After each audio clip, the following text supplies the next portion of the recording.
Kerala to Maharashtra lorry യാത്രയുടെ മൂന്നാമത്തെ ദിവസം പുലർച്ചെ നമ്മൾ എത്തി നിൽക്കുന്നത് ഷിരൂരിലാണ്. കാഴ്ചകൾ കാണാൻ വേണ്ടി ഇവിടെ നിർത്തിയതല്ല. രാത്രിയും പകലും നിർത്താതെയുള്ള ഓട്ടമായതുകൊണ്ട് ലോറിക്ക് കുറച്ചു നേരത്തെ റെസ്റ്റ് കൊടുക്കാനായിട്ട് വണ്ടി ഒതുക്കിയതാണ്. സമയം 6 മണി കഴിഞ്ഞപ്പോൾ നമ്മൾ വീണ്ടും യാത്ര തുടങ്ങി. നമ്മളിന്ന് യാത്ര ചെയ്യാൻ പോകുന്ന റൂട്ടെന്ന് പറയുന്നത് ഷിരൂരിൽ നിന്ന് അങ്കോള വഴി യെല്ലാപ്പൂര്, ഹുബ്ബള്ളി, വിജയപൂര, സോലാപ്പൂര് വഴി അഹമ്മദ്നഗറിലോട്ടാണ്. ഡ്രൈവർ സീറ്റിൽ ഇപ്പോൾ ഷാഫി അണ്ണനാണ്. രാത്രിയിൽ വണ്ടി ഓട്ടിച്ച റിയാസ് അണ്ണൻ ഷിരൂർ എത്തിയപ്പോഴത്തേക്കും ഉറങ്ങാൻ കിടന്നു. പുറത്തുള്ള കാഴ്ചകൾ വളരെ മനോഹരമാണ്. കുന്നും മലയും മഞ്ഞും തോടും കാടും എല്ലാം കാണാൻ കഴിയുന്നുണ്ട്. അങ്കോളയിൽ നിന്ന് യെല്ലാപ്പൂർ റോഡ് കയറി യാത്ര തുടങ്ങി. ചെറിയൊരു ഫോറസ്റ്റ് ഏരിയയിലൂടെയാണ് ഇനിയുള്ള യാത്ര. എന്നാലും അവിടെയായിട്ട് ചെറിയ ഹോട്ടലുകൾ, കടകൾ, വീടുകൾ, നെൽകൃഷികൾ, സ്കൂളുകളെല്ലാം കാണാനും കഴിയുന്നുണ്ട്. ഈ റൂട്ടിൽ ഒരു മലയാളിയുടെ ഹോട്ടലുണ്ട്, വിജയേട്ടൻ്റെ ഹോട്ടൽ. നമ്മുടെ അടുത്ത സ്റ്റോപ്പ് ഫുഡ് കഴിക്കാനായിട്ട് വിജയേട്ടൻ്റെ ഹോട്ടലിൻ്റെ മുന്നിലാണ്. കുളിക്കാൻ സൗകര്യത്തിന് അവിടെ അടുത്തൊരു തോടുമുണ്ട്. സമയം 8 മണി ആയപ്പോഴത്തേക്കും യെല്ലാപ്പൂരുള്ള വിജയേട്ടൻ്റെ ഹോട്ടലിൻ്റെ മുന്നിലെത്തി. നമ്മുടെ കൂടെ ഉണ്ടായിരുന്ന സുഹൃത്തുക്കളുടെ ലോറി റോട്ടിൽ നിന്നും മാറ്റി ഇറക്കി പാർക്ക് ചെയ്തപ്പോൾ ചെറിയൊരു പണി കിട്ടി. ലോറിയിലിരിക്കുന്ന ലോഡ് ചെറുതായിട്ടൊന്ന് ഒരു സൈഡിലോട്ട് തള്ളിപ്പോയി. എല്ലാവരും കൂടെ ഒന്ന് സംസാരിച്ച് ലോഡ് നേരെയാക്കാനായിട്ട് ഒരു തീരുമാനത്തിലെത്തി. ലോറി വീണ്ടും റോട്ടിലോട്ട് കയറ്റിയ ശേഷം മറു സൈഡിലെ താഴ്ചയിലോട്ട് ചരിച്ച് വണ്ടി ഇറക്കി പാർക്ക് ചെയ്തു. ശേഷം നമ്മുടെ ലോറിയിൽ നിന്ന് 3 ബെൽറ്റും കൂടി എടുത്തുകൊണ്ട് വന്ന് ലോഡ് നല്ലതുപോലെ കെട്ടിവെച്ചു. ഇപ്പോൾ ഏകദേശം ലോഡ് ലെവലായിട്ടുണ്ട്. വണ്ടി ഒതുക്കിയ ശേഷം നമ്മൾ കുളിക്കാനായിട്ട് തോട്ടിലോട്ട് നടക്കാൻ തുടങ്ങി. കുറച്ചു ദൂരം നടന്നപ്പോൾ തന്നെ നല്ല തണുത്ത വെള്ളം ഒഴുകുന്ന തോട്ടിലോട്ടെത്തി. ആദ്യം തുണിയെല്ലാം കഴുകി ഒതുക്കിയ ശേഷമാണ് നമ്മൾ കുളിക്കാനായിട്ട് ഇറങ്ങിയത്. മഴ പെയ്തത് കൊണ്ടായിരിക്കാം കുറച്ച് കലങ്ങിയ വെള്ളമാണ് തോട്ടിലൂടെ ഒഴുക്കി വരുന്നത്. തണുപ്പിനൊന്നും ഒട്ടും കുറവില്ലായിരുന്നു. വലിയ താഴ്ചയില്ലാത്തതുകൊണ്ട് നമുക്ക് നല്ലതുപോലെ കുളിച്ച് കയറാൻ പറ്റി. കുളി കഴിഞ്ഞ് നേരെ വിജയേട്ടൻ്റെ കടയിലോട്ട് ഫുഡ് വാങ്ങാനായിട്ട് കയറി. ഇതാണ് യെല്ലാപ്പൂരിലുള്ള മലയാളിയായ വിജയേട്ടൻ. കഴിഞ്ഞ 30 കൊല്ലമായി വിജയേട്ടൻ ഇവിടെയാണ് കട നടത്തി ജീവിക്കുന്നതെന്നാണ് അറിയാൻ കഴിഞ്ഞത്. കഴിക്കാൻ പൊറോട്ടയും ചപ്പാത്തിയും പാഴ്സൽ മേടിച്ച് നമ്മൾ നേരെ ലോറിയിലോട്ട് കയറി. കഴിഞ്ഞ ദിവസം വെച്ച മീൻകറി ബാക്കിയുള്ളത് കൊണ്ട് നമ്മൾ കറിയൊന്നും വേറെ മേടിച്ചില്ല. ഫുഡൊക്കെ കഴിച്ച് അടിപൊളിയായിട്ട് നമ്മൾ വീണ്ടും നമ്മുടെ യാത്ര തുടങ്ങി.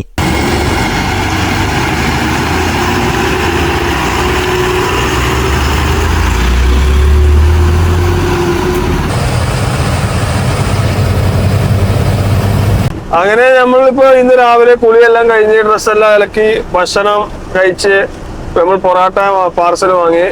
കറി നമ്മളെ വണ്ടിയിൽ ഉണ്ടായിരുന്നു, മീൻ കറി ആയിരുന്നു.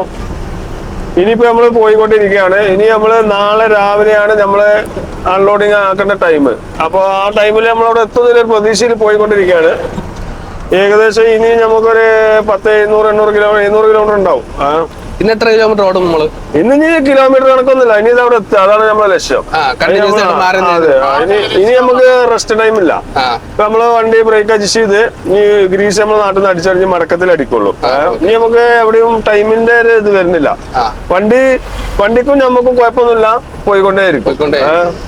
അങ്ങനെ നമ്മൾ ഈ ഒരു ലെവലിൽ പോവുകയാണെങ്കിൽ ഒരു പുലർച്ച 3 മണി 2 മണിയൊക്കെയാണ് നമ്മള് ഇന്ന് രാത്രി. ഇന്ന് പുലർച്ചക്ക് നാളെ ഇത് ഇറക്കണം.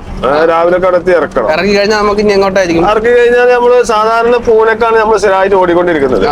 ഇന്ന് നമുക്ക് അഹമ്മദ്നഗർക്കാണ് ലോഡ്. അപ്പൊ ഇന്ന് നമ്മള് ലോഡ് ഇറക്കി നമുക്ക് അധികം ഓഫീസിൽ ഓടാനില്ല, ഒരു 10 കിലോമീറ്ററിന്റെ ഉള്ളിലേ ഉണ്ടാവുള്ളൂ. മറ്റേത് നമ്മൾ പൂനെയിൽ ഇറക്കിയിട്ട് 140 കിലോമീറ്റർ നഗർക്ക് കാലി വരണം. പൂനെയിൽ ഇറക്കിയാലും അഹമ്മദ്നഗർക്ക് വരണം. ഇന്ന് നമ്മൾ പൂനെക്ക് അല്ലാത്തതുകൊണ്ട് നമുക്ക് ഡയറക്റ്റ് അഹമ്മദ്നഗർക്കാണ്. അതുകൊണ്ട് കാലി ഓടേണ്ട ആവശ്യം വരില്ല. അടുത്ത് തന്നെ ഒരു 10 കിലോമീറ്ററിന്റെ ഉള്ളിലായിട്ട് നമ്മൾ ഓഫീസിൽ. അപ്പോ അങ്ങനെയൊക്കെയാണ്. പിന്നെ നമുക്ക് അവിടുന്ന് സവോളയാണ് നമ്മൾ ലോഡ് പ്രതീക്ഷിക്കുന്നത്. ഒരു 99% അവിടുന്ന് വണ്ടികൾ സവോള കയറ്റിട്ട് വരിക. പിന്നെ ചിലപ്പോ വല്ല കടലയോ അങ്ങനെ എന്തെങ്കിലുമൊക്കെ കിട്ടാറുണ്ട്. അത് വല്ലപ്പോഴും. നാട്ടിലിപ്പോ എങ്ങോട്ടായിരിക്കും? നാട്ടില് നമ്മള് മലപ്പുറം വണ്ടി ആയത് കാരണം ഞങ്ങൾ മലപ്പുറം ഡിസ്ട്രിക്ട് ആണ് കൂടുതൽ നോക്കല്. നമുക്ക് വീട്ടിലും പോവാ, നാട്ടിലേക്ക് ഒരു ലോഡൊന്നുമില്ല നിലക്ക്. ഇല്ലെങ്കിൽ ഞങ്ങൾ നേരെ എറണാകുളം എടുക്കും. എറണാകുളം എടുത്തിട്ട് അത് ഇറക്കിയിട്ട് തിരിച്ച് വീണ്ടും പൂനെക്ക് തന്നെ പോരും. ഇന്ന് ഇറക്കിയാ ഇന്ന് തന്നെ കയറ്റാൻ പറ്റുമോ നോക്കും. ഇന്നലെ കയറ്റിട്ട് ഞങ്ങൾ വരുമ്പോ വണ്ടി വഴിയിൽ ഫറൂഖ് അവിടെ വെക്കും. എന്നിട്ട് അവിടെ വീട്ടിലൊക്കെ ഒരു ദിവസം പോയി സ്പെൻഡ് ചെയ്തിട്ട് വരുള്ളൂ. എന്നിട്ട് പിന്നെ പോരും. വീണ്ടും ഞങ്ങൾ പൂനെക്ക് ഇങ്ങനെ വരും. ഇതുപോലെ അഹമ്മദ്നഗർ വരും. ഏത് വണ്ടികളൊക്കെ ലോഡ് ഇറക്കിയാലും അഹമ്മദ്നഗർക്ക് വരണം. അവിടെയാണ് നമ്മളെ ഓഫീസ്. പിന്നെ ലോഡിലുള്ള ടൈം ആണെങ്കിൽ നമ്മളോട് പറയും വരണ്ട, വിളിച്ച് പിന്നെ അവിടെ നിന്ന് ഞാൻ വിളിക്കാം, ലോഡ് ഉണ്ടാവും, ഇങ്ങോട്ട് വരണ്ടെന്ന് പറയാം. അപ്പൊ നമുക്ക് അത്രയും കിലോമീറ്റർ കാലി ഓടേണ്ട ആവശ്യം വരില്ല. നേരെ ലോഡ് കയറ്റുന്ന സൈറ്റിലെ ലൊക്കേഷൻ വിട്ടു തരും. അപ്പൊ നമ്മൾ ലോഡ് കയറ്റി പോകും. ഇതിപ്പോ നമ്മൾ അഹമ്മദ്നഗർക്ക് ആവുകൊണ്ട് നമുക്കൊരു 5-6 കിലോമീറ്റർ 10 കിലോമീറ്റർ നമ്മൾ ഇതിന്റെ ഉള്ളിലായിട്ട് നമ്മള് ഓഫീസിലെത്തും. ഇനിയിപ്പോ നമ്മള് പോയിക്കൊണ്ടിരിക്കുന്നത് ഇപ്പൊ എല്ലാപ്പൂര് എന്ന സ്ഥലത്താണുള്ളത്. എല്ലാപ്പൂർക്ക് എത്തിയിട്ടില്ല. ഇനി ഇവിടുന്ന് ഒരു ചുരം കയറാണ്ട്. ഇപ്പൊ നമ്മളൊരു ഫോറസ്റ്റ് ലെവലിലാണ് പോണത്. ഈ ചുരം കയറി കഴിഞ്ഞാലാണ് ശരിക്കും എല്ലാപ്പൂര് എന്ന ടൗണ്. പക്ഷെ നമ്മള് ചുരത്തിന്റെ ഒരു 40-50 കിലോമീറ്റർ ബാക്കിലാണ് നമ്മൾ പറഞ്ഞു വരുമ്പോ എല്ലാപ്പൂര് വരും. ശരിക്കും അതല്ല അവിടുത്തെ പേര്. അപ്പോ അവിടെ മലയാളി ഹോട്ടലുണ്ട്, വിജയേട്ടന്റെ ഒരു കടയുണ്ട്. അവിടുന്ന് നമ്മളെല്ലാവരും ഭക്ഷണം കഴിക്കും. പിന്നെ നമുക്ക് കുളിക്കാനും കുടിവെള്ളം ഒക്കെ സൗകര്യം ഉണ്ട് അവിടെ. അതെല്ലാം കഴിച്ചിട്ട് നമ്മള് പോവും. അങ്ങനെ ഇനി നമ്മള് അടുത്ത ടൗൺ ആയിട്ട് നമുക്ക് മെയിൻ ടൗൺ വരുന്നത് ഹുബ്ലിയാണ്. ഹുബ്ലി ഇവിടുന്ന് ഏകദേശം ഒരു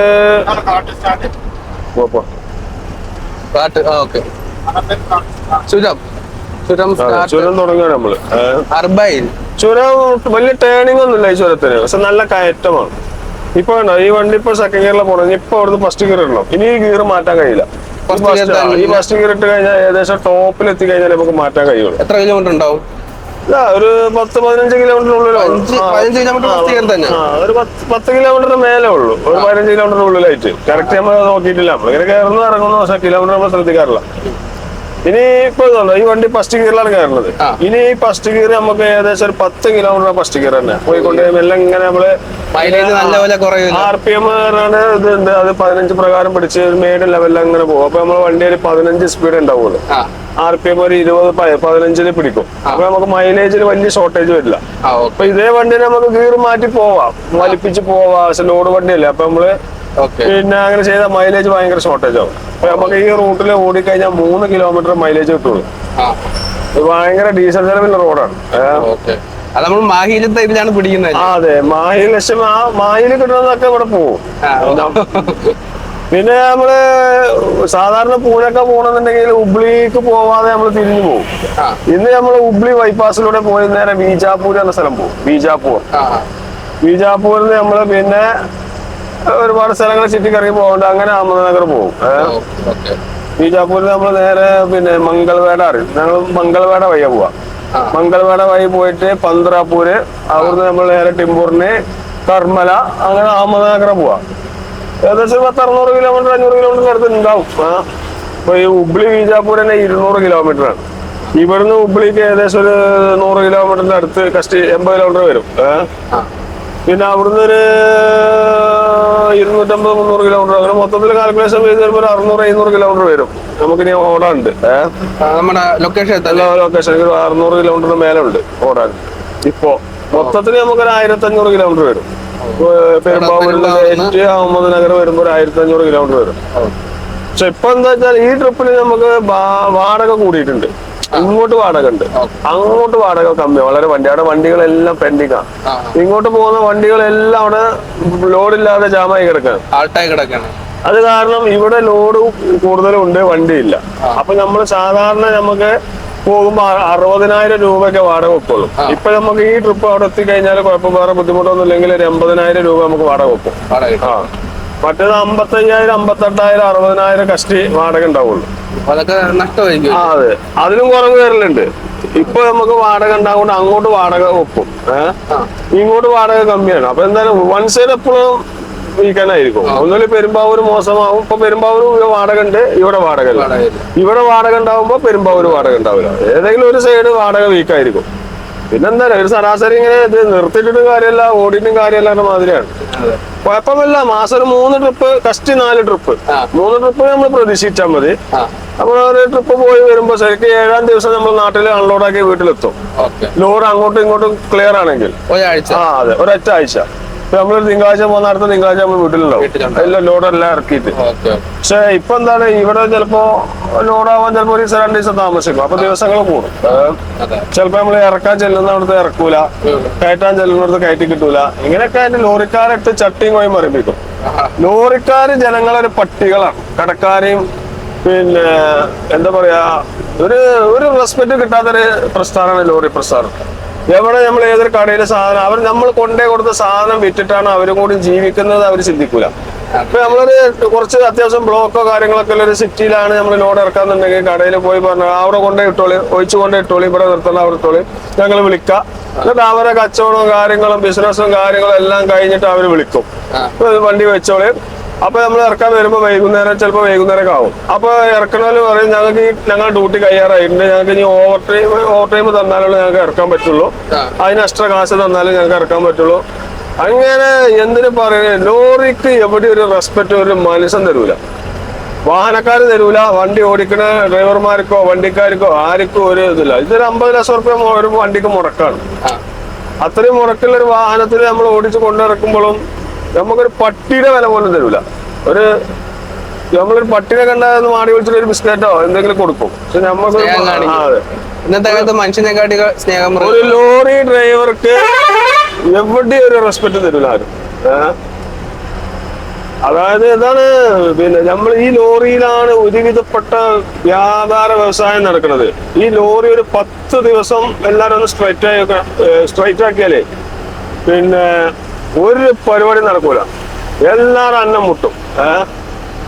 പച്ചക്കറി, അരി, പഞ്ചസാര, ചായപ്പൊടി എന്തിന് ഇപ്പൊ നമ്മള് പ്ലൈവുഡാ കൊണ്ടുപോകുന്നത്. ഇതും നമുക്ക് ആവശ്യമില്ലെങ്കിലും ഇത് ആവശ്യപ്പെട്ട ഒരുപാട് ഇതിപ്പോ ചുറ്റിപ്പറ്റി ജീവിക്കുന്ന ഒരുപാട് പേരുണ്ട്. അങ്ങനെ എല്ലാ മേഖലയിലും ലോറി വേണം, എന്ത് സാധനം എത്തണമെങ്കിലും. കുറെ കപ്പലിന് കൊണ്ടുവരും കണ്ടെയ്നറിന് കൊണ്ടുവരും പറഞ്ഞിട്ട് കാര്യമില്ല. ഈ കണ്ടെയ്നറിൽ അവിടെ എത്തണേലും ചിലര് പറയും ലോറി നിന്നാ ഒലക്കാണെന്ന് പറയും. പക്ഷെ അത് നിന്ന് നോക്കണം.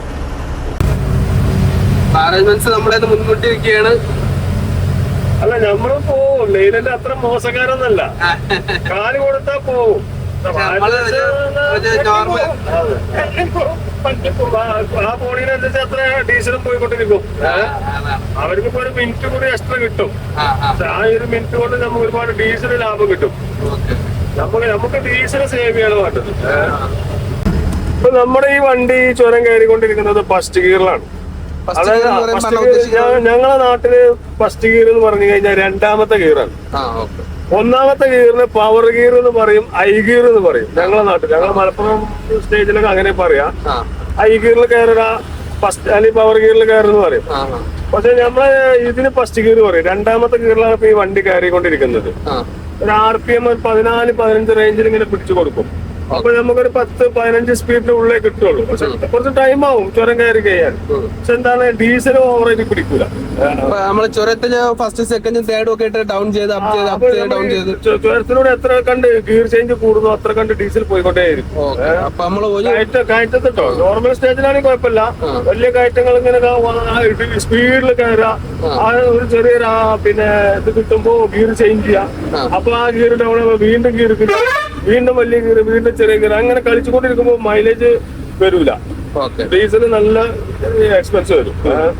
നേരെ മറിച്ച് ആ വലിയ ഗിയർ തന്നെ ഇങ്ങനെ ലെവലിൽ ഒരു ആവറേജ് ലെവലിൽ ഇങ്ങനെ കയറിക്കൊണ്ടിരിക്കുകയാണെങ്കിൽ ഒരു പ്രശ്നമില്ല. വണ്ടി ഹീറ്റ് ആവൂല. മറ്റേത് വണ്ടി പെട്ടെന്ന് ഹീറ്റ് ആവും. ഗിയർ ചേഞ്ച് ചുരത്തിൽ കൂടുന്നതിനനുസരിച്ച് വണ്ടി ചൂട് കൂടും. നമ്മള് സെക്കൻഡ് ഗിയറിൽ കയറും, തേർഡ് ഗിയർ കിട്ടും, വീണ്ടും സെക്കൻഡ് ഗിയർ വന്ന് പിന്നെ ഫസ്റ്റ് ഗിയർ വന്ന് വീണ്ടും അങ്ങോട്ടും ഇങ്ങോട്ടും ഇങ്ങനെ മാറ്റിക്കൊണ്ടിരിക്കുക, ചേഞ്ച് ആയിക്കൊണ്ടിരിക്കുന്നതിനനുസരിച്ച് നമുക്ക് വണ്ടി ഹീറ്റ് കൂടും, ചൂട് കൂടും. മറ്റേതൊരു ഒരു ലെവലിൽ കൂളിങ്ങിന് അങ്ങനെ പോകും വണ്ടി. അപ്പൊ നമ്മുടെ വണ്ടി കയറുന്ന പവർ ഗിയറാണ്. ഈ പവർ ഗിയർ അവിടെ ഇടേണ്ട ആവശ്യം വരുന്നില്ല. പക്ഷെ അവിടെ റോഡ് വലിയ കുഴിയാണ്. അപ്പൊ നമ്മളെ വണ്ടിയിലെ ലോഡ് ഫ്ലൈവുഡാണ്. അപ്പൊ നമുക്ക് ആ ഫസ്റ്റ് ഗിയർ തന്നെ കയറി പോകേണ്ട കേസുള്ളൂ. പക്ഷെ അപ്പൊ വണ്ടി ആ ഒലഞ്ചു കഴിഞ്ഞാൽ അട്ടി വെളിയിൽ വരും, അങ്ങോട്ടും ഇങ്ങോട്ടും ആവും. അപ്പൊ എന്താ ചെയ്യുക, നമ്മള് വണ്ടി സ്ലോ ആയിട്ട് പവർ ഗിയർ ഇട്ടിട്ട് മെല്ലെ ഒപ്പിക്കായിട്ട് ആ ടേണിങ് കഴിഞ്ഞാൽ ഗിയർ ചേഞ്ച് ആയത്. അപ്പൊ പവർ ഗിയർ മാറ്റി 2ാം ഗിയറിലായി. ഞാൻ ഒരു നോർമൽ അങ്ങനെ പോയി കഴിഞ്ഞാൽ വണ്ടിക്ക് പ്രശ്നമില്ല. മറ്റേന്താ വെച്ചാൽ അതേ സെക്കൻഡ് ഗിയറിൽ അവിടെ കയറും, 2ാം ഗിയറിൽ കയറുന്നുണ്ട് വണ്ടി അവിടെ. പക്ഷെ അങ്ങനെ കയറ്റി കഴിഞ്ഞാൽ നമുക്ക് വണ്ടിക്ക് കയറും, പിന്നെ വണ്ടി ആടി എല്ലാം ലീഫ് സെറ്റ് പറിച്ച് എങ്ങനെ മറ്റുള്ള കാര്യങ്ങളൊക്കെ ആടി ഒരഞ്ച് കയറല്ലേ. നേരെ മറിച്ച് അത് പവർ ഗിയറിൽ കയറുമ്പോ വണ്ടി ഇറങ്ങണതും കയറണതും വണ്ടി അറിയില്ല, കയറ് പോലും അറിയില്ല. അങ്ങനത്തെ ഒരു കണ്ടീഷനാണ്. ഒരു വണ്ടിയുടെ നീളം വരുള്ളൂ. എന്നാൽ മാറ്റി കൊടുത്താൽ വണ്ടി സ്മൂത്തായിട്ട് കയറും. നമുക്കും കുറെ ടൈം കിട്ടും. എന്തായാലും ആയി കഴിഞ്ഞാൽ നമുക്ക് ടൈം പോവും, പൈസ പോവും. അതാണ് അതിലൊക്കെ മാറ്റം. നമ്മൾ ഡ്രൈവ് ചെയ്യുമ്പോൾ നല്ല ശ്രദ്ധിച്ച് ഡ്രൈവ് ചെയ്യുകയാണെങ്കിൽ ഒരു പ്രശ്നമില്ല. അതെങ്ങനെയാലും പോയാൽ മതി. കയറി പോകുന്ന ലെവലിൽ പോവാണെങ്കിൽ അതിനനുസരിച്ച് വണ്ടി വൈകി നിൽക്കും, കേട് വരും, എക്സ്പെൻസ് കൂടും ഒക്കെ ചെയ്യും. സമയം ഏകദേശം ഉച്ച 1 മണിയാകാറായപ്പോഴത്തേക്കും നമ്മൾ ഹുബ്ബള്ളിക്ക് അടുത്തെത്തി. ലോറിയിൽ ഒരു പൈനാപ്പിൾ ഇരിപ്പുണ്ടായിരുന്നു. നമ്മൾ അതെടുത്ത് കട്ട് ചെയ്ത് കഴിക്കാൻ തുടങ്ങി. പൈനാപ്പിളിലോട്ട് കയറ്റി ജയ്പൂരിലോട്ട് പോകുന്ന റിയാസണിന്റെ സുഹൃത്തിനെ ഇന്നലെ രാത്രി കണ്ടായിരുന്നു. അപ്പോൾ കിട്ടിയതാണ് ഈ ഒരു പൈനാപ്പിൾ. ഹുബ്ബള്ളി ബൈപ്പാസ് കയറി മുന്നോട്ട് പോയിക്കൊണ്ടിരുന്നപ്പോഴാണ് നമ്മുടെ ടയർ പെട്ടെന്ന് പഞ്ചറായത്. പിന്നെ ഒട്ടും സമയം കളയാതെ തന്നെ ജാക്കിയും ലിവറും ഒക്കെ എടുത്ത് ടയർ അഴിക്കാൻ തുടങ്ങി. നിമിഷ നേരങ്ങൾ കൊണ്ട് കഴിഞ്ഞ് ജാക്കി ഉപയോഗിച്ച് ടയർ പൊക്കുകയും വീലിലിട്ട് ഊരിയെടുക്കുകയും ചെയ്തു. നമ്മുടെ വണ്ടിക്ക് 2 സ്റ്റെപ്പിനി ഉണ്ടോ ചേട്ടാ? 2 സ്റ്റെപ്പിനി. ആ സൈഡിലും ഒന്നുണ്ട്, ഈ സൈഡിലും ഉണ്ട്. കൊള്ളാതെ സ്റ്റെപ്പിനി ഇതാണോ? ഇതിപ്പോ പുതിയതാണ്. ഓ, ലോക്ക് ഉണ്ടല്ലേ? ഓ, ഇങ്ങനെയാണല്ലേ? അങ്ങോട്ടും ഇങ്ങോട്ടും തട്ടി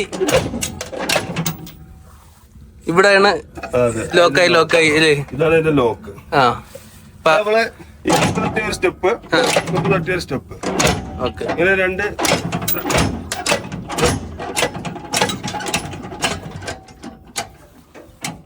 കൊള്ളാലോ.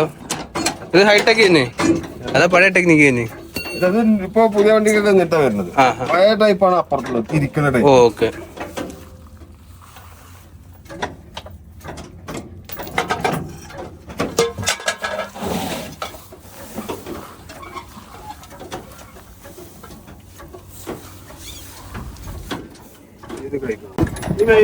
ചൂടാണ്. ഇനി ചൂടത്ത് ഇത് ടയറുകളൊക്കെ പെട്ടെന്ന് തീരും.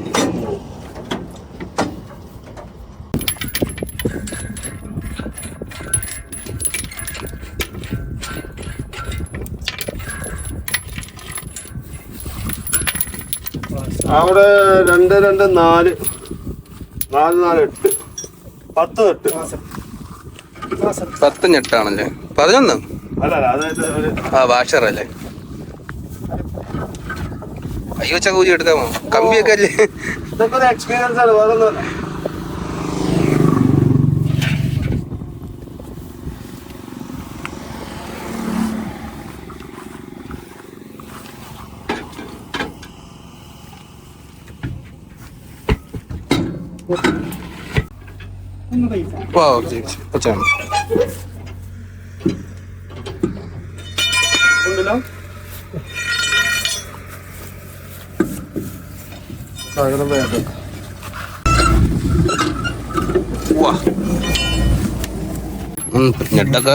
ഞെട്ടൊക്കെ നല്ല പഴുത്തിരിക്കുന്നല്ലേ?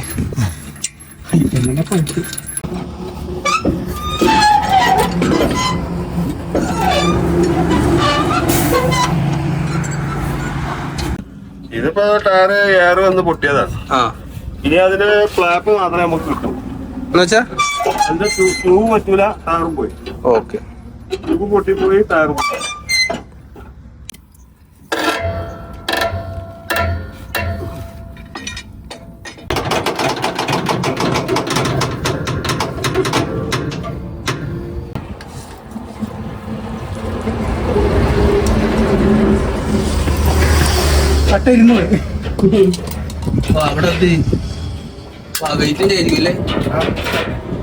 അപ്പൊ നമ്മളെ വർക്ക് 10 മിനിറ്റ് കൊണ്ട് കഴിഞ്ഞു. 10 മിനിറ്റ് ആയിട്ടില്ല. അതെ, ശരിക്കും 2 പേരുണ്ടാവുമ്പോ അതാണ് സുഖം. 2 പേരുണ്ടായിട്ട് കാര്യമില്ല, 2 പേർക്ക് എക്സ്പീരിയൻസ് കൂടി വേണം. പെട്ടെന്ന് ഒരാളെ കഴിക്കുമ്പോ ഒരാളത് കഴിക്കുക. നമ്മള് നിർത്തും കഴിഞ്ഞ് ജാക്കി 60 കിലോയാണ്. 60 കിലോ വെയിറ്റ് നമുക്ക് പോകും. 100 115 ടൺ അതിനെന്താണ്. അത് എടുത്തു നോക്കാനും ഭയങ്കര ബുദ്ധിമുട്ട്. അതൊഴിച്ച് ബാക്കിയെല്ലാം സൂപ്പറാണ്. അകത്താണ് വെക്കണത്. വെളിയിൽ വെച്ച ബോക്സിൽ വെച്ച ചാടി പോയാലും പണിയാവും. 7400 രൂപ വില ഉണ്ട് ഈ ചാക്കിനാ. അപ്പൊ ഇനി ഇതിന് എവിടെ വെച്ച് മാറ്റും? ഇനി നമ്മളത് മാറ്റില്ല. അല്ല, അത് പുതിയ ടയർ ഇടാം. എവിടെ പോയി ഇട്ടിടാം? ഇനി അവിടെ എത്തിയിട്ടാ? അല്ല, ഇപ്പൊ നമ്മളത് പെട്ടെന്ന് പുതിയ ടയർ. അല്ല, ഇപ്പൊ പൊട്ടിയത് അതിനെ ഒന്നും ചെയ്യണം. അതിന് നാട്ടിൽ പോയി. ഓക്കെ, അപ്പൊ നമുക്ക് യാത്ര വീണ്ടും തുടങ്ങാം. തുടങ്ങാം.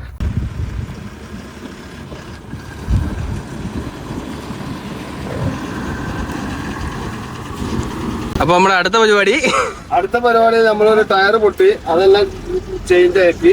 ഇനി നമ്മൾ ഭക്ഷണം ഉണ്ടാക്കാൻ പോകും. ചോറുണ്ടാക്കാൻ പോകണം. അരിയെല്ലാം കഴുകി ഇതിൽ വെച്ചിട്ടുണ്ട്. സ്റ്റവ് കൂടെ റെഡിയാണ്. വണ്ടി ഓടിക്കൊണ്ടിരിക്കും. 2 വിസില് ഇപ്പൊ വെച്ചതേ ഉള്ളൂ. നമ്മുടെ ചോറ് റെഡിയാവും. കറി നമ്മുടെ കൂടെ ഉണ്ട്. കറി ഇവിടെ ഉണ്ട്. മീന് കുറച്ച് മീനും കറിയുണ്ട്, മീൻ കറിയുണ്ട്. ചോറും കൂടെ കിട്ടിയാൽ മതി.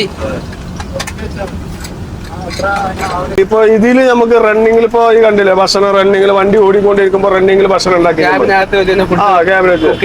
അതിപ്പോ ഒരു ഭാരത് ബെൻസ് ആണെങ്കിൽ സാധിക്കുന്ന വാഹനങ്ങളുണ്ട്, സാധിക്കാത്ത വാഹനങ്ങളുണ്ട്. അതിനങ്ങനെ നമ്മൾ ഫിക്സഡ് ആക്കി ചെയ്യുന്നവരുണ്ട്. 80% വാഹനങ്ങളില് പിന്നെ റണ്ണിങ്ങിൽ ഭക്ഷണം ഉണ്ടാക്കാൻ കഴിയില്ല. ഇപ്പൊ നമ്മൾ ഈ ടൈമില്ലാത്ത എക്സ്പ്രസ് ലോഡുകള്, അതുപോലെ നമുക്ക് സമയമില്ലാത്ത ലോഡുകളൊക്കെ ഉണ്ടാവും.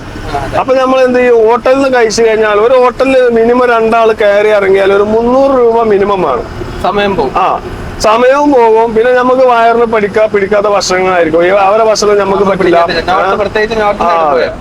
അപ്പൊ നമ്മൾ എന്ത് ചെയ്യും, കഞ്ഞിയാണെങ്കിലും ശരി, അച്ചാറും കഞ്ഞിയായാലും മതി ഞങ്ങള്. അപ്പൊ അതില്ലത് നമ്മൾ തന്നെ കുക്ക് ചെയ്ത് നമുക്ക് വേണ്ട ഉപ്പ്, മുളക്, അതിക്ക് വേണ്ട ഇൻഗ്രീഡിയൻസ് ഒക്കെ കറക്റ്റ് ചേർക്കുമ്പോൾ നമുക്ക് ടെൻഷൻ ഇല്ലാതെ കഴിക്കാം. മറ്റത് എന്ത് കോലത്തിൽ ഉണ്ടാക്കിയതാണ്, ഏത് കോലത്തിൽ ഉണ്ടാക്കിയ നമുക്ക് അറിയാൻ കഴിയില്ല.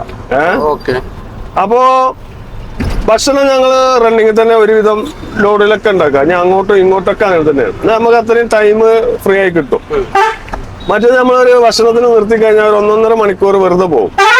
അപ്പൊ നമുക്ക് ടൈം പിന്നെ അങ്ങോട്ട് എത്തുമ്പോൾ പല ബ്ലോക്കിലോ ട്രാഫിക്കിലൊക്കെ പെട്ട് കഴിഞ്ഞാൽ ടൈം കൺട്രോൾ ചെയ്യാൻ കഴിയില്ല. അപ്പൊ പിന്നെ നമ്മൾ സ്പീഡിൽ പോകേണ്ടി വരും. അപ്പൊ വണ്ടിക്ക് മൈലേജ് ഷോർട്ട് വരും. പിന്നെ നമുക്ക് അതൊരു സേഫ്റ്റി ഇല്ല. സ്പീഡിൽ പോകുമ്പോൾ ചിലപ്പോ പിന്നെ സ്പീഡിൽ ഓടിക്കാൻ പറ്റാത്ത ലോഡായിരിക്കും.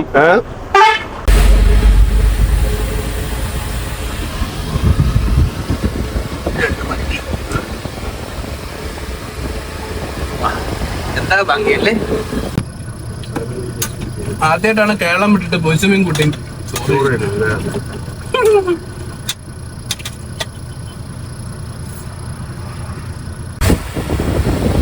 അങ്ങനെ ഞങ്ങൾ കറി കഴിഞ്ഞു. ഈ ചോറും ഉണ്ട്, രാത്രിക്ക് മീനും ഉണ്ട്. ഞങ്ങളവിടെ ആർക്കും വരാം കേട്ടോ. ഏത് ട്രിപ്പിലും എപ്പോഴും ഒരാൾക്ക് ഞങ്ങളവിടെ നിന്ന് വരാം.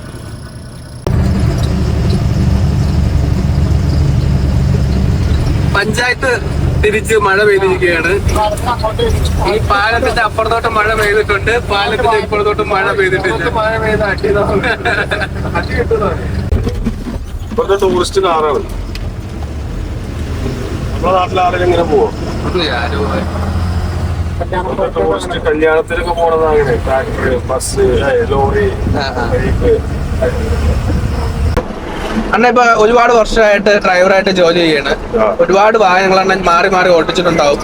ഇപ്പൊ ടാറ്റ, ഭാരത് ബെൻസ്, ലൈലാൻഡ്, മഹീന്ദ്ര, അങ്ങനെ ഒരുപാട് ലോറികളുണ്ട്. അപ്പൊ അണ്ണന് പേഴ്സണലായിട്ട് ഇഷ്ടപ്പെട്ട, ഓട്ടിക്കാൻ കംഫർട്ടബിൾ ആയിട്ടുള്ള, പുതുതായിട്ടൊരു വണ്ടി എടുക്കാൻ ആഗ്രഹമുള്ളവർക്ക് എടുക്കാൻ സജസ്റ്റ് ചെയ്യുന്നത്, എടുത്താൽ ഉപയോഗമുള്ളത്, എടുക്കാതിരിക്കാൻ നല്ലത് ഏതാണ്, അങ്ങനെയൊക്കെ ഉള്ള കാര്യങ്ങളൊക്കെ ഉണ്ട്. വണ്ടി എടുക്കാൻ താല്പര്യമുള്ളവര് എന്ത് ചെയ്യേണ്ടതെന്ന് വെച്ചാല്, ഭാരത് ബെൻസ് നല്ല വണ്ടിയാണ്. പിന്നെ എന്താ വെച്ചാൽ അതിന്റെ മെക്കാനിസം ഭയങ്കര റേറ്റ് കൂടുതലാണ്. അതൊരു സാധാരണ ലോ ലെവലിലുള്ള ടീമിൽ അത് കൊണ്ടുനടക്കാൻ ഭയങ്കര ബുദ്ധിമുട്ടാണ്. ബുദ്ധിമുട്ടാന്ന് പറഞ്ഞാല് മെയിൻ്റെനൻസ് ഭയങ്കര, എന്ത് സംഗതികൾക്കും ഭയങ്കര റേറ്റ് ആണ്. അറ്റ്ലീസ്റ്റ് ഒരു ഓയിൽ ചേഞ്ചിന് വരെ അതിന്റെ അത്ര 24 ലിറ്റർ അങ്ങനെ എന്താണ് അതിന്റെ ഓയിൽ എഞ്ചിൻ കപ്പാസിറ്റി വരുന്നത്. ഓയില് ഇത് 18 ലിറ്റർ ആണ്. പിന്നെ അതിന്റെ ലൈനറ്, ഗീറ്, എങ്ങനെ എല്ലാ മെയിൻ്റെനൻസിനും ഭയങ്കര ചാർജാണ് പറയുന്നേക്കാം ഇത് കൊണ്ടിറക്കുന്നവര്. മൈലേജിനെല്ലാം സെയിം ആണ്. അപ്പൊ ഇതും ഒരു 3.5 കിലോമീറ്റർ, അതും ഒരു 3.5 കിലോമീറ്റർ ഒക്കെ തന്നെ കിട്ടുള്ളൂ. പിന്നെ നമ്മൾ ശ്രദ്ധിച്ച് ഓടിച്ചു കഴിഞ്ഞാൽ അതിനനുസരിച്ച് കിട്ടും. ചില ലോഡ് ഓവർലോഡ് വരുമ്പോ അതിനനുസരിച്ചുള്ള മൈലേജ് ഒക്കെ ഉണ്ടാവുള്ളൂ. പിന്നെന്താ പറയാന്ന് വെച്ചാല്, യാത്ര ചെയ്യാനും എത്ര കിലോമീറ്റർ പോയാലും നമുക്ക് ക്ഷീണോ കാര്യങ്ങളൊന്നും തോന്നിക്കൂല ഭാരത് ബെൻസ്. ഇതെന്ന് പറഞ്ഞാൽ ഇതിന് ഷോക്കാപ്സറോ കാര്യങ്ങളൊന്നും ഇല്ലാത്ത വാഹനമാണ്. അപ്പൊ ഇതിന് അതിൻ്റെതായ ഒരു ആക്ഷൻ ഉണ്ടാവും. പക്ഷെ ഇല്ലത് മട്ടം പോലെ ആയിരിക്കും. ലോഡ് മൈനൻസ് ഒക്കെ ഒരു ആവറേജ് വലിയ ഓവർ റേറ്റ് അങ്ങനെ വരുന്നത്. പിന്നെ നല്ല പൈസ വരെ എപ്പോഴാ വെച്ചാൽ engine work, gear box work, housing, അത് ഏത് വാഹനത്തിനും നല്ല എമൗണ്ട് വരും. മറ്റുള്ള പിന്നെ ഒരു ആവറേജ് അത്യാവശ്യം കണ്ടീഷനിലെ വണ്ടി ഓടിക്കൊണ്ടിരിക്കുമ്പോൾ അല്ലറ ചെറിയ ചെറിയ വർക്കുകൾ വരുള്ളൂ. അതൊക്കെ നമുക്ക് താങ്ങാവുന്നതേ ഉള്ളൂ. അപ്പൊ ഇപ്പോഴത്തെ ഒരു എതിരാളികൾ എന്ന് പറയുന്നത് ലൈലാൻഡും ഭാരത് ബെൻസും ആണോ? ഇപ്പൊ അവര് തമ്മിലുള്ള ഫൈറ്റിംഗ് ആണ്. ഇപ്പൊ ടാറ്റ എന്തൊക്കെ നല്ല കണ്ടീഷൻ വണ്ടികളൊക്കെ ഇറക്കുന്നുണ്ട്, മൈലേജ് കൂട്ടി അങ്ങനെയൊക്കെ നല്ല വണ്ടികൾ ഇറക്കുന്നുണ്ട്. നമുക്ക് ടാറ്റനെ പറ്റി വലിയ ഐഡിയ. ആദ്യം നമ്മൾ ടാറ്റ വണ്ടിയാണ് ഉപയോഗിച്ചിരുന്നത്. ടാറ്റക്കുള്ള പ്രശ്നം എന്താ വെച്ചാൽ ഓവർ ചൂടാണ്, എഞ്ചിൻ ചൂട് കൂടുതലാണ്. നമ്മൾ ലോങ് യാത്ര പോകുമ്പോ ഇപ്പൊ AC വണ്ടിയാണ്, അപ്പൊ അതിനുള്ള കപ്പാസിറ്റി കണ്ടീഷനാണ് പാക്കേജ് ഒക്കെ അങ്ങനെ വരുന്ന ക്യാബിന്. മറ്റേത് നമുക്ക് വണ്ടി ഭയങ്കര ചൂടാണ്, പിന്നെ പവർ നല്ല വലിയാണ്. ടാറ്റ ഏത് കയറ്റം അങ്ങനെ കയറി പോകും. മൈലേജും കുറച്ച് എല്ലാ വണ്ടിയിലേക്കാളും കുറച്ച് കൂടുതൽ ടാറ്റയാണ്. പിന്നെ ലൈഫ് കമ്മിയാണ്, എഞ്ചിൻ വർക്കും അങ്ങനത്തെ ഒക്കെ പെട്ടെന്ന് വരുന്നുണ്ടെന്നൊക്കെ പറയുന്നുണ്ട്. പിന്നെന്താ പറയാച്ചാല് ഈ MP രാജസ്ഥാന് അതുപോലെ UP അങ്ങനെ അവരൊക്കെ കൂടുതൽ ടാറ്റ വണ്ടിയാണ് ഉപയോഗിക്കുന്നത്. അവര് ടാറ്റ മാതിരി ഹിമാചല് അങ്ങോട്ടൊക്കെ പോയി കഴിഞ്ഞാല് ഫുള്ള് ടാറ്റ വണ്ടിയാണ്. അപ്പൊ ആ കൂട്ടത്തില് ലൈലൻഡ് ആയി വരുന്നുണ്ട്. പക്ഷെ അപ്പോഴും അവർക്ക് ഭാരത് ബെൻസ് നമ്മൾ കാണുന്നില്ല. ഭാരത് ബെൻസ് തമിഴ്നാട്ടിലും അതുപോലെ അങ്ങനെ തന്നെ. തമിഴ്നാട് വാഹനങ്ങൾ കമ്മിയാണ്. അവിടെ ലൈലാൻഡ് വിട്ടിട്ടുള്ള ഒരു കളിയില്ല. ടാറ്റയും വല്ലപ്പോഴും എന്നേ കാണുള്ളൂ. എല്ലാം കിടന്നു കൊടുത്ത് നമ്മുടെ കേരളത്തിൽ മാത്രമേ ഉള്ളൂ. അതെ, കേരളത്തില് മിക്സറാണ്. അത് ഏച്ചർ ഉണ്ട്. ഏച്ചർ അതുപോലെ നല്ല വാഹനമാണ്, ഭയങ്കര പവർ, എഞ്ചിൻ പവർ. ഏത് ഇപ്പൊ ഈ വണ്ടി ഫസ്റ്റ് ഗിയറിൽ പോകണേ അത് സെക്കൻഡ് ഗിയറിൽ കയറി പോകും. ഏച്ചർ അതുപോലെ നേവി സ്റ്റാറിന്റെ ഭാരത വണ്ടി, മഹേന്ദ്രന്റെ വണ്ടിയൊക്കെ. മൈലേജ് എല്ലാം വലിയ വാഹനങ്ങളൊക്കെ സെയിം തന്നെയാണ്. പിന്നെ കുറെ അവനാന്റെ ഡ്രൈവിംഗ് എങ്ങനെയുണ്ട്, അവനാന്റെ സ്പീഡ് എങ്ങനെ ഉപയോഗിക്കണം, അതിനനുസരിച്ചൊക്കെയാണ് മൈലേജ്. അതിനൊന്നും വണ്ടിനെ കുറ്റം പറഞ്ഞിട്ട് കാര്യമില്ല. അണ്ണൻ ചോദിച്ചു പേഴ്സണൽ അഭിപ്രായത്തിൽ ഒരാൾ അണ്ണൻ ചേർത്ത് വണ്ടി ഏതെടുക്കട്ടെ, എനിക്ക് ഇങ്ങനെ ലോഡ് കൊണ്ടുപോകണം. ഞാൻ അപ്പോഴും ഞാൻ പറയാം ലൈലൻഡ് എടുക്കാനേ പറയുള്ളൂ. ഞാൻ ലൈലൻഡിനെ പറയുള്ളൂ. എന്താ വെച്ചാൽ അത് ലൈലൻഡ് നമ്മളെ കുടുംബം മുടിപ്പിക്കൂല, കഴിച്ചിലാക്കി തരും. ചെറിയ പോരായ്മകളുണ്ടെങ്കിൽ പോരായ്മകൾ ഇപ്പൊ ഏതൊരു മനുഷ്യനും ഉണ്ടാവില്ല. അതുപോലെ തന്നെ എല്ലാ വാഹനവും എന്തിനും അതിൻ്റെതായ ഒരു ഡിഫറൻസ് ഉണ്ടാവും. പക്ഷെ ഒന്നുകൂടി നല്ലത് ഇപ്പോഴും ലൈലൻഡാണല്ലോ കൂടുതൽ ഇറങ്ങുന്നത്. 100 ഭാരത് ബെൻസ് ഇറങ്ങണല്ലേ 150 ലൈലൻഡ് ഇറങ്ങിയിട്ടേ ഭാരത് ബെൻസ് 100 ഇറങ്ങുന്നത്. ഇപ്പൊ ലൈലൻഡ് മാർക്കറ്റ്, ഭാരത് ബെൻസ് മാർക്കറ്റിൽ ഒരുപാട് വാഹനങ്ങൾ കിട്ടാനുണ്ട്. അത് എടുക്കുമ്പോഴും നല്ല വിലയാണ്, കൊടുക്കുമ്പോഴും മര്യാദ വില ഉണ്ട്. പിന്നെന്താ വെച്ചാല് മെയിൻ്റനൻസ് വന്നാല് എല്ലാവർക്കും അതാ പ്രശ്നം. എല്ലാവർക്കും വണ്ടി നല്ല അഭിപ്രായമാണ്, പക്ഷെ മെയിൻ്റനൻസ് വന്നു കഴിഞ്ഞാല് ഭയങ്കര പൈസ. പിന്നെ അതില് അവര് ഇത് കൊടുക്കുന്നുണ്ട്, AMC എന്ന് പറഞ്ഞുകൊണ്ട് ഒരു വർഷത്തിന് മൊത്തം എന്ത് ചെലവ് വന്നാലും അത് കമ്പനി ഏറ്റെടുത്തുകാണ്. അതിന് ഫസ്റ്റ് എന്തോ പൈസ നല്ല എമൗണ്ട് കെട്ടണം. അങ്ങനെ 1 വർഷത്തിന് 2 വർഷത്തിന് 3 വർഷത്തിന് അങ്ങനെ എടുക്കുന്നവരുണ്ട്. പൈസ ഇല്ലാതെ അതൊക്കെ നടക്കും, ഇല്ലാത്തവന് ബുദ്ധിമുട്ടാണ്. പിന്നെ ഭാരത് ബെൻസിന് തന്നെ AC കാര്യങ്ങള് എല്ലാം ഫുൾ സെറ്റപ്പാണ്. ലൈലൻഡിന് പറഞ്ഞാൽ കമ്പനി AC വരുന്നുണ്ട്, ഇപ്പൊ കമ്പനി ക്യാബിന് വെച്ച് വരുന്നുണ്ട്. പക്ഷെ കൂടുതൽ നമ്മൾ സെപ്പറേറ്റ് വെക്കണം. അതിനിപ്പോ ഒരു AC ഇപ്പൊ ഞങ്ങളത് ഇതിൽ AC വെക്കാൻ വേണ്ടി നിൽക്കുകയാണ്. അതിനിപ്പോ ഏകദേശം ഒരു 60,000 രൂപ നമ്മൾ കാണണം. അതിനല്ലറ ചേഞ്ച് ഇപ്പൊ ഇതിന് വരുത്താണ്ട്. നമ്മള് എയർ വെളിയിൽ നിന്ന് വരാതെ ഇരിക്കാനും പോകാതിരിക്കാനൊക്കെ ഉള്ള സജ്ജീകരണം നമ്മൾ ആദ്യം ചെയ്യണം. പിന്നെ ഓടിക്കാൻ നല്ല സുഖമാണ്. അപ്പൊ ഈ സീറ്റിൽ ഇരിക്കണതിന് ഒരു ഗെറ്റപ്പാണ്. നമ്മളെല്ലാം ഹൈറ്റിൽ ഇരുന്ന് വരുന്ന വാഹനങ്ങളൊക്കെ നമുക്ക് കൺട്രോൾ ചെയ്യാനും കാണാനൊക്കെ കഴിയും. ഭാരത് ബെൻസിലും അതുപോലെ നല്ല ആക്ഷനാണ്, വണ്ടി ഹൈറ്റും കാര്യങ്ങളൊക്കെ ഉണ്ട്. ഓടിക്കുമ്പോ എന്താ വെച്ചാ ഈ കച്ചറ റോഡിന് പോകുമ്പോ ഭയങ്കര ബുദ്ധിമുട്ടാണ്. അത് ഇങ്ങനെ കുടഞ്ഞുകൊണ്ടിരിക്കും. ഭാരത് ബെൻസ് എന്നല്ല, സെപ്പറേറ്റ് ക്യാബിനില്ല. അത് ലൈലൻഡ് ആവാം, ലൈലൻഡ് ഉണ്ട്, ഭാരത് ബെൻസ് ഉണ്ട്,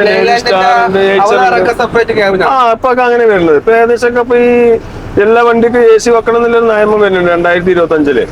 അപ്പൊ ഇപ്പൊ ഇറങ്ങുന്ന വാഹനങ്ങൾ 80% കമ്പനി ക്യാബിന് AC സെറ്റപ്പ് ആയിട്ടാണ് വരുന്നത്. അപ്പോ മറ്റത് കാരണം ഇത് ചേസ് എടുക്കലാണ്.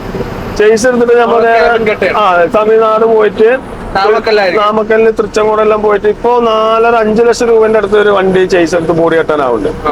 പിന്നെ അതിക്ക് വേണ്ട ടാർപ്പായ, ജാക്കി, കയറ്, അങ്ങനെ നമ്മളെ കിച്ചൺ സാധനങ്ങളെല്ലാം വാങ്ങണ ഒരുപാട് പൈസ ആവും. അപ്പോഴാണ് ഇപ്പൊ നമ്മളെ ഒരു ലൈലാൻഡ് വാഹനം എടുത്തു, ഓപ്പൺ ബോഡി ലൈലാൻഡ് വാഹനം എടുത്തു. അപ്പൊ പുതുതായിട്ട് ഈ ഫീൽഡിൽ വരുന്ന ഒരാൾക്ക് ഇത് എങ്ങനെ മുന്നോട്ട് കൊണ്ടുപോകണം? ഈ ഒരു പ്രസ്ഥാനം ലോറി ഫീൽഡ് എങ്ങനെ മുന്നോട്ട് കൊണ്ടുപോകണം? ലോഡ് എങ്ങനെ കിട്ടും? ലോഡ് എവിടെ നിന്ന് കിട്ടും? ഇങ്ങനെയുള്ള കോണ്ടാക്റ്റുകള് ഇതൊക്കെ ഒരു തുടക്കക്കാരന് പറഞ്ഞു കൊടുക്കാൻ പറ്റുന്ന? തുടക്കക്കാരന് പറഞ്ഞു കൊടുക്കാൻ അവന് എന്തായാലും ഇപ്പൊ ഈ ഫീൽഡിലേക്ക് വരികയാണ്. അപ്പൊ അവന് ഫീൽഡിൽ വരുന്ന ഈ ഫീൽഡ് ഇഷ്ടപ്പെട്ടാണ് അവൻ വരുന്നത്. അപ്പൊ അവന് ഇതുമായിട്ട് എന്തെങ്കിലും ബന്ധമുള്ള കുറെ വണ്ടിക്കാരുണ്ടാവും, ലോറി ഡ്രൈവർമാര്, ഓണർമാര്, അങ്ങനെ. അപ്പൊ അവരുടെ കൂടെ ഒരു മാസോ 2 മാസോ ഒരു എക്സ്പീരിയൻസിന് നിലനിൽക്ക് ഒന്ന് യാത്ര ചെയ്യാം. ഇതിന്റെ കാര്യങ്ങൾ എന്താണ്, എവിടെ ലോഡ് കിട്ടും, എങ്ങനെ ഇറക്കും, എത്ര ദിവസം വരുമാനമുണ്ട്, ഇത് പോയ ഏത് ലോഡിന് മെച്ചം കിട്ടും, അങ്ങനെ ഒരു 2 മാസമെങ്കിലും ഈ ഫീൽഡിൽ ഒന്ന് എക്സ്പീരിയൻസ് ആണ് നല്ലതാണ്. ഒറ്റയ്ക്ക് ഒന്നും അറിയാതെ എടുത്തു കഴിഞ്ഞാൽ അവരൊക്കെ പെട്ടുപോകും ലാസ്റ്റ്ക്ക്. നല്ല ലോഡുണ്ട്. ലോഡ് നമ്മൾ എല്ലാ ലോഡും എടുക്കരുത്. ലോഡിന് ഭയങ്കര അതായത് ക്രോസിങ്ങിന്റെ പരിപാടി ഉണ്ട്. ഇപ്പൊ നമ്മളെല്ലാം ഈ പോണ ലോഡിൽ എന്തെല്ലാം വിട്ടുവിപ്പുണ്ടാവും നമുക്ക് അറിയാൻ കഴിയില്ല. നമ്മളോട് നിശ്ചിത വാടക പറയും. പിന്നെ നമ്മളെ ലോഡെല്ലാം കയറ്റി കഴിഞ്ഞിട്ട് അവരോട് പറയും ഒരു 5000 രൂപ തരൂട്ടോ, നിങ്ങൾക്ക് വാടക കിട്ടുമ്പോ അവിടെ തരൂട്ടോ എന്ന് പറയും. അതിനാണ് നമ്മൾ ക്രോസിംഗ് എന്ന് പറയും. അപ്പൊ ഈ വാടക നമുക്ക് ഈ വണ്ടിക്ക് വരേണ്ടതാണ്. പക്ഷെ അത് അവര് അവിടെ നമ്മളെ തെരഞ്ഞിൽ കട്ട് ചെയ്ത് നമുക്ക് ഇത് മതി, ബാക്കി അവർക്ക് വേണമെന്ന കണ്ടീഷനിൽ അവർ ആ പൈസ എടുത്ത് അതിനാണ് ക്രോസിംഗ് അറിയാം. അപ്പൊ ഇതൊക്കെ നമ്മളെ ചതിക്കാനായിട്ട് ഒരുപാട് ആൾക്കാർ നമ്മളെ ബാക്കിലുണ്ടാവും. പക്ഷെ അത് നമുക്ക് തിരിച്ചറിയാതെ വെളിവ് നമുക്ക് വരണം. അപ്പൊ അതിനെന്ത് ചെയ്യണം, ഒരു മിനിമം 2 മാസമെങ്കിലും എത്ര ബിസി ഉള്ള ആളാണെങ്കിലും ഒരു ലോറി എടുക്കാൻ ഉദ്ദേശിക്കുക എന്ത് വാഹനം നമ്മൾ എടുക്കാന്ന് വെച്ചാൽ അതേ വാഹനത്തിൽ പണിയെടുക്കണം. ഇപ്പൊ ഈ ലൈലൻഡ് എടുക്കാൻ പിന്നെ ഒരു പ്ലാൻ എന്നുണ്ടെങ്കിൽ ഭാരത് ബെൻസിൽ പോയിട്ട് കാര്യമില്ല. ലൈലൻഡിന്റെ എക്സ്പെൻസും കാര്യങ്ങളൊക്കെ അറിയണമെന്നുണ്ടെങ്കിൽ ലൈലൻഡിനെ ഓടിക്കുമാണോ ഉപയോഗപ്പെടുത്തുമ്പോഴോ. അപ്പൊ നമ്മൾ എന്ത് ചെയ്യണം, ഒരു 2 മാസം എത്ര വർക്കായാലും. പിന്നെ എന്താ വേണ്ടത് വെച്ചാല് 2 പേര് വേണം വാഹനത്തില്. 2 പേര് വേണം. അതിൽ ഒരാൾ ഈ വണ്ടിയുടെ ആളായിരിക്കണം. അതെ, ഓണർ വണ്ടി എടുക്കുകയാണെങ്കിൽ അവൻ പോകാൻ ഉദ്ദേശിക്കേണ്ടത് മാത്രം എടുത്താൽ മതി. ഇപ്പോഴത്തെ സാഹചര്യത്തിന് 2 പേര് 2 പണിക്കാരെ വിട്ടിട്ട് ഒരു വണ്ടി കൊണ്ടിറക്കാൻ കഴിയില്ല. അവന് കഴിയും, അവൻ്റെ അടുത്ത് പൈസ ബാക്ക്ഗ്രൗണ്ട് വേണം. അപ്പോഴേ ഫൈനാൻസ് കാര്യങ്ങളൊക്കെ അവന് മേക്കപ്പ് ചെയ്ത് കൊണ്ടിറക്കാൻ കഴിയുള്ളൂ. ഇത് ഒരാള് നമ്മള് ഡ്രൈവറായിട്ടോ അല്ലെങ്കിൽ ലെഫ്റ്റ് ചെല്ലുമ്പോൾ അവന് വണ്ടി ഓടിക്കാൻ അറിഞ്ഞില്ലെങ്കിൽ ഒരു വണ്ടിയിൽ ഒരു ഓണർ ഒരു സാന്നിധ്യം എപ്പോഴും വേണം. എന്നാൽ ആ വണ്ടി മുന്നോട്ട് നമുക്ക് വിജയത്തിലേക്ക് വരുത്താൻ കഴിയും. ഇപ്പൊ ഞാനൊരു ഡ്രൈവറാണ്, ഇത് ഇന്ന വണ്ടിയല്ല. എനിക്ക് വണ്ടി ഉണ്ടായിരുന്നു, ഞാൻ വണ്ടി വിറ്റ് ഇപ്പൊ ഞാൻ ഡ്രൈവറായി പോയിക്കൊണ്ടിരിക്കുക. പക്ഷെ അത് ഇന്ന വണ്ടി മാറി തന്നെയാണ്. ഇപ്പൊ ഞാൻ നാട്ടിൽ നിന്ന് പോന്നിട്ട് ഒരുപാട് ദിവസമായി. ഇപ്പോൾ എന്റെ ഓണർ വിളിച്ചിട്ടില്ല, വണ്ടി എവിടെയാണ്, ഏത് ഭാഗത്താണ്, എന്താ ഒന്നും ഇങ്ങോട്ട് വിളിക്കൂല. നമ്മൾ അങ്ങോട്ട് വിളിക്കുക, ഞാൻ ഇന്ന ലോഡ് ഉണ്ട് ഇവിടുത്തെ പോവാന്ന് പറയാം. നമ്മൾ വാടക എത്ര, അവർ വാടക എത്ര ചോദിക്കണില്ല. വണ്ടി എന്താ ലോഡ്, എവിടെയാണ്, എന്താ. ഒരു 4 ദിവസം 5 ദിവസം കൂടുമ്പോ ജസ്റ്റ് ഒന്ന് വിളിക്കും, എവിടെ ഉണ്ട് ചോദിക്കും. അപ്പൊ ഞങ്ങൾ പറയും ഇന്നോടത്തുണ്ട്, എന്താ ലോഡ്, ഇന്നത് ലോഡ് കയറ്റി, ഇന്ന ഇറക്കി, ഇന്നോടത്താണ്. അങ്ങനത്തെ മുതലാളിമാരെ കിട്ടാൻ നമുക്ക് വളരെ ഉപകാരമാണ്. നമ്മളതായ ഒരു ഇഷ്ടത്തിന് ലോഡ് വെച്ചാൽ നമുക്ക് ലോഡ് എടുക്കാൻ കഴിയും. പക്ഷെ ചിലപ്പോൾ നല്ല ലോഡായിരിക്കും, ഓണർ പറയാതെ എടുക്കണ്ടെന്ന് പറയും. ചിലപ്പോ നമ്മൾ എടുക്കണ്ടെന്ന് കരുതിയ ലോഡായിരിക്കും, ഓണർ പറയാം അത് എടുത്തോന്ന് പറയും. അപ്പൊ ലോഡ് എടുക്കുന്നതും നമുക്ക് ലോഡിനാ. പിന്നെ നമ്മൾ എന്ത് ചെയ്യേണ്ടത് വെച്ചാല്, നമ്മൾ ഏത് ലോഡ് എടുക്കുകയാണെങ്കിലും ആദ്യം നമ്മളിപ്പോ ഗൂഗിളിലൊക്കെ എല്ലാ ലൊക്കേഷനും കാര്യങ്ങളും ഉണ്ട്. ഓരോ സൈറ്റിക്ക് ഇപ്പൊ നമ്മൾ പോണ അഹമ്മദനഗർക്കാണ്. അപ്പൊ നമ്മൾ പെരുമ്പാവൂരിൽ നിന്ന് എടുക്കുമ്പോൾ ഫസ്റ്റ് ഈ ഫീൽഡിലേക്ക് വരുന്ന ആളോടെ പറയാലോ കേട്ടോ, ജസ്റ്റ് ലൊക്കേഷൻ നോക്കുക, എത്ര കിലോമീറ്റർ വരും. ലൊക്കേഷനിൽ 1000 കിലോമീറ്റർ കാണുന്നുണ്ടെന്നുണ്ടെങ്കിൽ നമ്മൾ 990 ആവൂല, അത് 1050 1100 ആവുള്ളൂ. എന്താ വെച്ചാൽ ലൊക്കേഷനിൽ ഏറ്റവും ഷോർട്ട് കട്ട് റോഡുകൾ കാണിക്കുക. അപ്പൊ അതിലൊന്നും ഈ വലിയ വാഹനങ്ങൾ പോകില്ല. അപ്പൊ നമ്മള് ചുറ്റിക്കറങ്ങി ടൗൺ അവയുടെ ലോണ്ടറി കാര്യങ്ങള് ബൈപ്പാസ് അങ്ങനെയൊക്കെ വരുമ്പോ 1000 കിലോമീറ്ററിന്റെ ലോഡ് അവിടെ എത്തിപ്പെടുമ്പോ 1100 ആവും. അപ്പൊ ഈ 100 കിലോമീറ്റർ ഉണ്ടെങ്കിൽ സാധാരണ ഒരു ലൈലൻഡ് 30 ലിറ്റർ ഡീസൽ വേണം. അപ്പൊ നമ്മളെന്ത് വിചാരിച്ചാൽ 1000 കിലോമീറ്റർ അല്ലേ ഉള്ളൂ എന്ന് വിചാരിക്കും. അപ്പൊ എപ്പോഴും ലൊക്കേഷനിൽ അടിക്കുകയാണെങ്കിൽ 100 കിലോമീറ്റർ നമ്മൾ എക്സ്ട്രാ വെക്കണം. 1000 ആണെങ്കിൽ 1100 നമ്മൾ കാണണം. ചിലപ്പോ 1050 നിൽക്കും. അപ്പൊ നമ്മളെപ്പോഴും മുന്നിക്ക് എറിഞ്ഞിരിക്കണം. എന്നിട്ട് നമ്മൾ അതിന് വണ്ടിക്ക് എത്ര മൈലേജ് കിട്ടും. ഒരു സുമാർ ഇപ്പൊ ഈ വണ്ടിനെ സംബന്ധിച്ച് നോക്കുകയാണെങ്കിൽ ഇതിനൊരു 3.3 ആവറേജ് മൈലേജ് വരുന്നത് ഒരു 12 വണ്ടിക്ക്. പിന്നെ തമിഴ്നാട് വണ്ടികളൊക്കെ എന്ന് പറഞ്ഞാൽ 4 കിലോമീറ്റർ മൈലേജ്. അവരൊക്കെ ഫുള്ള് ന്യൂട്രൽ അടിക്കുന്ന ആൾക്കാരാണ്. ഈ വണ്ടി 1 കിലോമീറ്റർ ന്യൂട്രൽ അടിക്കൂല. ന്യൂട്രൽ അടിച്ചാലുള്ള പ്രശ്നം എന്താണ്? ന്യൂട്രൽ അടിച്ചാലുള്ള പ്രശ്നം എന്താണെന്ന് വെച്ചാൽ, ഒന്നാമത് നമുക്ക് സേഫ്റ്റി കുറവ്. അതായത് വണ്ടി ഇറക്കത്ത് പിടുത്തം വിട്ട് പോവാണ്. നമുക്ക് ഇതിന്റെ ആവശ്യം സ്പീഡാണ്. അപ്പൊ നമ്മൾ അവിടെ ബ്രേക്ക് ചെയ്യേണ്ട സംഗതിക്കാണെങ്കിൽ നമ്മൾ ഓട്ടോമാറ്റിക് ബ്രേക്ക് ചെയ്യാതെ മെല്ലെ പാസ്സാകാൻ പറ്റുമോ. സ്പീഡ് കൂടുതലാണ് നമുക്ക് ആവശ്യം. പിന്നെ ഇതിന്റെ ജോയിന്റ് അത് ഗിയർ ബോക്സിന് കംപ്ലൈന്റ് ഇല്ല, ഹൗസിംഗിന് ഭയങ്കര കംപ്ലൈന്റ്. ഗിയർ ബോക്സ് ന്യൂട്രൽ ആയി കഴിഞ്ഞാൽ പിന്നെ പ്രശ്നമില്ല. ഹൗസിങ്, ക്രൗണ്ട് പിനിയന്, അതുപോലെ സെൻട്രൽ ജോയിന്റ്, വയറിങ്, ഇങ്ങനത്തെ ഒക്കെ പെട്ടത്. പിന്നെ നമ്മള് ബ്രേക്കിന്റെ ലൈനറിനും ഭയങ്കര ഡേഞ്ചറാണ്, ഡ്രമ്മിനൊക്കെ കംപ്ലൈന്റ് ആണ്. നമ്മളെന്താ വെച്ചാൽ പെട്ടെന്ന് ന്യൂട്രൽ പോയിക്കൊണ്ട വണ്ടി പെട്ടെന്ന് നമുക്ക് ബ്രേക്ക് ചെയ്യേണ്ടി വരും. ഒന്നായിട്ട് ചവിട്ടണം, ആ ചവിട്ടലിന് നമ്മള് വണ്ടി നിൽക്കൂല. പിന്നെ അവിടെ ഗിയറിൽ ഇടാനൊരു ഗ്യാപ്പോ കാര്യങ്ങളോ ചിലപ്പോൾ നമുക്ക് കിട്ടിക്കോളന്നുണ്ടാവില്ല. അപ്പൊ എന്താ വെച്ചാൽ അപ്പൊ ഈ തമിഴ്നാട് വണ്ടിയിൽ 80% വണ്ടികളും നോക്കുകൊണ്ട് ഒക്കെ ആക്സിഡന്റ് ആയ വണ്ടികളായിട്ടാണ്. അവര് എന്തൊരു അർക്കം കിട്ടിയാലും ന്യൂട്രടിക്കും, വല്ല മരത്തുമലും പോയി കയറും, വല്ല ഓകാലത്തിലുണ്ടാവും. കേരള വണ്ടിയൊക്കെ വളരെ അപൂർവങ്ങളെ, കേരള വണ്ടി എന്നല്ല മറ്റുള്ള വണ്ടികളൊക്കെ അപൂർവങ്ങളെ നമ്മൾ ആക്സിഡന്റ് കാണുള്ളൂ. പക്ഷെ TN വണ്ടികൾ ഒരു 80% വണ്ടികൾ ആക്സിഡന്റ് ആയി കാരണം അവരെന്താ വെച്ചാൽ ഫുൾ അവരെ ഓണർക്ക് 4 കിലോമീറ്റർ വണ്ടി മൈലേജ് ഗ്യാരണ്ടി കൊടുക്കണം. ഇല്ലെങ്കിൽ ആ ഡ്രൈവർക്ക് ആ ട്രിപ്പിൽ പണിയില്ല, അടുത്ത ട്രിപ്പിൽ വേറെ ഡ്രൈവറായി. അവർക്ക് അങ്ങനെ കാൽക്കുലേഷൻ ചെയ്തിട്ടാണ് അവർ ലോഡ് എടുക്കുന്നതും. വാടക വളരെ ചീപ്പ് വാടകയ്ക്ക് പോകും. അവര് വാടകയ്ക്ക് തർക്കിക്കാനോ പിടിക്കാനല്ല. ഓരോ ബ്രോക്കർ ഓഫീസിൽ നിന്ന് എത്ര വാടക പറയുന്നത് ആ വാടകയ്ക്ക് ഓണറുമായിട്ട് പേശി അവർ നമ്മൾ ഡ്രൈവർമാരോട് എത്ര വാടക എന്താ ചോദിച്ചാലും കാരണം എനിക്ക് தெரியாது, ആ ഓണർ കിട്ടുന്ന തരുന്നവര് ആരോട് ചെയ്ത ഡ്രൈവറോട് ചോദിച്ചാലും വാടക പറയില്ല. അവര് ചീപ്പ് റേറ്റിന് എടുത്തു പോകും. എന്നിട്ട് അവരെന്ത് ചെയ്യും, വളരെ ന്യൂട്രടിച്ച്. ഇപ്പൊ നമ്മള് ഒരു ലോഡ് എടുത്ത 2 ദിവസം കൊടുക്കേണ്ട ഡെലിവറി ആണെങ്കിൽ അവര് തമിഴ്നാട് വണ്ടി അത് 3 ദിവസമാവും. അവർ ആടിപ്പാടി അങ്ങനെ 40-45 സ്പീഡിൽ അതിന്റെ മേലൊക്കെ അവര് പോവില്ല. പക്ഷെ ഇറക്കത്ത് അവർ 70-80-100 പോകും. പിന്നെ അത് വല്ല മരത്തുമ്പലും അടിച്ചിട്ടും ഓകാലത്തുമ്പോ കയറിയിട്ടും പല പുഴയിലും തോട്ടിലൊക്കെ അവരെ കാണാം. അപ്പോഴാണ് ലോഡ് കിട്ടാൻ ഉള്ള വഴി എന്ന് പറയുന്നത് ബ്രോക്കർ ഓഫീസാണെന്ന് പറഞ്ഞു. ലോഡ് ഇപ്പൊ എന്ന് പറഞ്ഞാൽ ലോറിയുടെ ഫീൽഡ് പറ്റ നശിച്ചു പോയി. വാട്സപ്പ് ഗ്രൂപ്പ് വന്ന് ഇപ്പൊ ഏതൊരു ഓഫീസിൽ ചെന്നാലും അവനൊരു വാട്സപ്പ് ഗ്രൂപ്പാ. അപ്പൊ ഈ വാട്സപ്പിൽ ആരും പോവാത്ത ലോഡുകളൊക്കെ ഇടും. ഇപ്പൊ ഞാനിപ്പോ ഈ ലോഡ് അഹമ്മദ്നഗർക്ക് പോണത്. അപ്പൊ ഈ അഹമ്മദ്നഗറിലേക്ക് ചുറ്റിപ്പറ്റി ഒരു 50 കിലോമീറ്ററിന്റെ ഉള്ളിലുള്ള ലോഡ് വാട്സപ്പിൽ കണ്ട ഞാൻ അത് എടുത്തു പോവാൻ എത്ര വാടക, എന്താണ് ലോഡ് എന്നൊക്കെ ചോദിക്കുന്നല്ലാതെ. പക്ഷെ നമ്മൾ എന്താ വിചാരിക്കാം, ഇനിയിപ്പോ അവിടെ പോകണ്ടല്ലോ, ഇതെടുത്ത് പോവാ, അത് ഇതിങ്ങനെ പോട്ടെ, എന്നിട്ട് അടുത്ത ലോഡ് നോക്കാൻ നമുക്കെന്ന് പറയും. അപ്പൊ ഈ വാട്സപ്പ് കൂട്ടായ്മ വന്നതിന് ശേഷം ലോറിയുടെ വാടക പറ്റ ഡൗൺ ആയി. അതായത് മറ്റേത് അങ്ങനെയല്ലേ, ലോഡ് ഇറക്കി കഴിഞ്ഞാൽ ഒരു നിശ്ചിത സ്ഥലത്ത് ഒരു ഓഫീസ് ഉണ്ടാവും. അവിടേക്ക് നമ്മൾ എത്ര കിലോമീറ്റർ ആയാലും ആ ഓഫീസിൽ വന്നാലേ നമുക്ക് ലോഡ് കിട്ടിയുള്ളൂ. ഇപ്പൊ അങ്ങനെയല്ല. ഇപ്പൊ നമുക്ക് നാളെ കയറ്റേണ്ട ലോഡ് ഇന്ന് തന്നെ വാട്സപ്പിൽ വന്ന് കിടക്കുക. നമ്മൾ പറയാണ് ഞാൻ ഇപ്പൊ ലോഡിലാണ്, നാളെ കയറ്റിയാൽ മതിയോ? അപ്പൊ ഇയാൾ പറയാണ് കുഴപ്പമില്ല, നാളെ കയറ്റിയാൽ മതി, നിങ്ങൾ ഇറക്കിയിട്ട് വിളിക്കും. മറ്റേത് അങ്ങനെയല്ല. നമ്മൾ ഏത് സൈറ്റിക്ക് പോയോ അവിടെ ലോഡ് ഇറക്കിയിട്ട് എവിടെയാണോ ഓഫീസ് ആ ഓഫീസിൽ പോകണം. ഇപ്പൊ അങ്ങനെയല്ല, എവിടെ കിടക്കണ അവിടെ ലോഡ് ഇറക്കി അവിടെ വണ്ടി ഇടുകയാണ്. എന്നിട്ട് നമ്മളിത് ഇങ്ങനെ കറക്കി കുത്തണം മൊബൈലിൽ. കുറെ അതിൽ നല്ല ലോഡ് കിട്ടും. 80% ലോഡുകളും വാട്സപ്പിൽ വരുന്നത് എല്ലാ ഓഫീസിലും വണ്ടികളില്ലായിട്ടല്ല, അവരാരും പോകാത്ത ലോഡുകളാണ് വാട്സപ്പിൽ ലോഡ് വരുന്നത്. സമയം 7:30 ആയപ്പോഴത്തേക്കും കർണാടകയിൽ തന്നെ ബീജാപ്പൂർ എന്ന് പറയുന്ന സ്ഥലത്തെത്തി. ഡീസൽ അടിക്കാനായിട്ട് ബീജാപ്പൂരുള്ള ജിയോ പമ്പിലാണ് നമ്മൾ കയറിയത്. കർണാടകയിലെ ഇന്നത്തെ ഡീസൽ വില 88 രൂപ 73 പൈസയാണ്. ഫുൾ ടാങ്ക് ആവാനായിട്ട് 253 ലിറ്റർ അടിക്കേണ്ടി വന്നു. ഡീസൽ അടിച്ച ശേഷം നമ്മൾ ബീജാപ്പൂരിൽ നിന്ന് വീണ്ടും യാത്ര തുടങ്ങി. ബീജാപ്പൂരിൽ നിന്ന് മഹാരാഷ്ട്ര അതിർത്തി കയറാനായിട്ട് ഇനി ഇവിടുന്ന് 60 കിലോമീറ്റർ മാത്രമേ ദൂരമുള്ളൂ. നാളെ രാവിലെ ഒരു 7 മണി സമയത്ത് മഹാരാഷ്ട്രയിലെ അഹമ്മദ്നഗറിലുള്ള നമ്മുടെ ഡെലിവറി പോയിന്റിൽ എത്തുമെന്നാണ് ഇപ്പോൾ കരുതുന്നത്. ഇന്നത്തെ യാത്രാ വീഡിയോ ഇവിടെ അവസാനിക്കുകയാണ്. പുതിയ വീഡിയോയുമായിട്ട് വീണ്ടും കാണാം.